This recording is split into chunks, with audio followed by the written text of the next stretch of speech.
Hello and welcome to the Intel Brief. Today is Thursday, the 30th of July. I'm your host Daniel, and today we're going to talk about the Irish police have foiled a dissident car bomb near Northern Ireland. Australia is suing Telegram over terror-related content, and the US has struck Iran again as the war kind of expands in towards Egypt. So firstly, Irish police have foiled a suspected dissident Republican car bomb plot in the county of Monaghan, close to the Northern Irish border.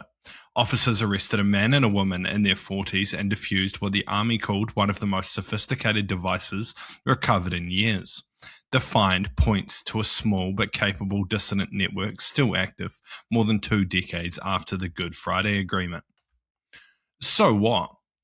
Dissident Republican groups almost certainly retain the intent and capability to mount attacks near the border regions, though this was, as the police said, an intelligence-led operation. So clearly they found out about the plot through some form of intelligence collection, whether that be human or SIGINT, which is quite interesting to see.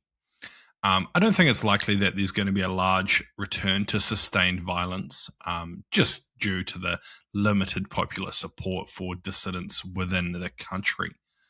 But yeah, deeper cross-border security cooperation between Dublin and Belfast is highly likely in a response to this. One kind of thing I speculated on yesterday with a mate when we were chatting about this was the possibility of where this Semtex came from.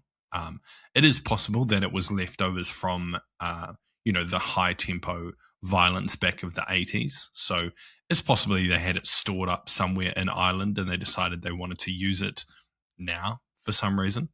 But it's also possible that it could have come from a hostile state that is wanting to, sow chaos and disruption within the United Kingdom and Ireland.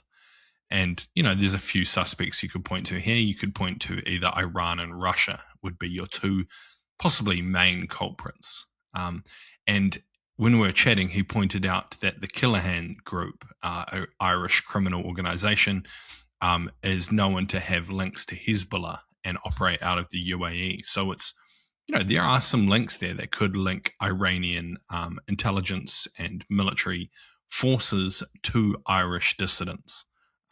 Just a bit of speculation. I do think this is unlikely, but, if you're the Iranians and you want to sow chaos within Europe and the UK and America, stoking up tensions between the IRA and the Brits is a possibility. It's not off the table. So, something to think about. And next, Australia's e-Safety Commissioner has launched legal action against Telegram over its failure to remove terrorist and violent extremist material. Regulators say that the platform was slow to comply with transparency notices issued under the Online Safety Act. Australia has become one of the most aggressive jurisdictions on platform accountability, and the case tests how far a national regulator can force a global encrypted service to act. So what?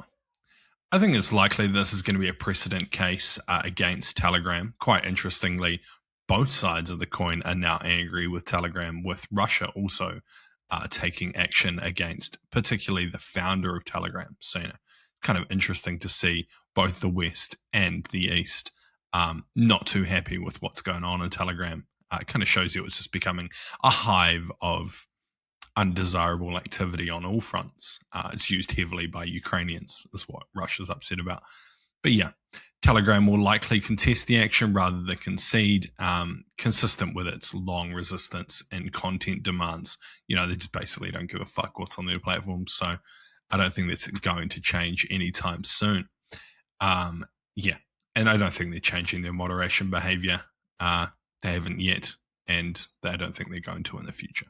And lastly, the United States has carried out fresh strikes on Iran as the war has spread well beyond the Gulf.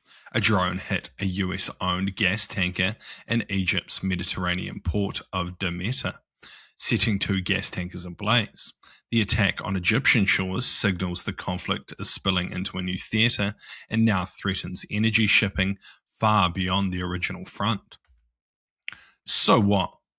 I think it's likely that the war is going to keep widening as Iranian aligned groups continue to strike Western linked targets across the region, basically just trying to spread the chaos out and cause as much disruption and pain for both the US and the West as possible.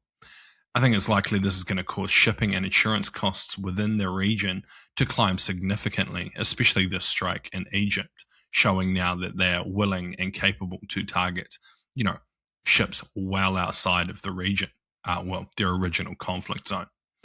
And a negotiated de escalation in the coming weeks looks less and less likely as both sides continue to go back to military action to try and get what they want.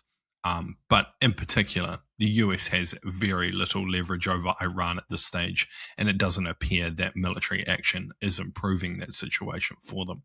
So, yeah, I think we're in it for the long haul, boys. But anyway, that's been the Intel Brief. I've been your host, Daniel, and I'll see you again tomorrow. See you.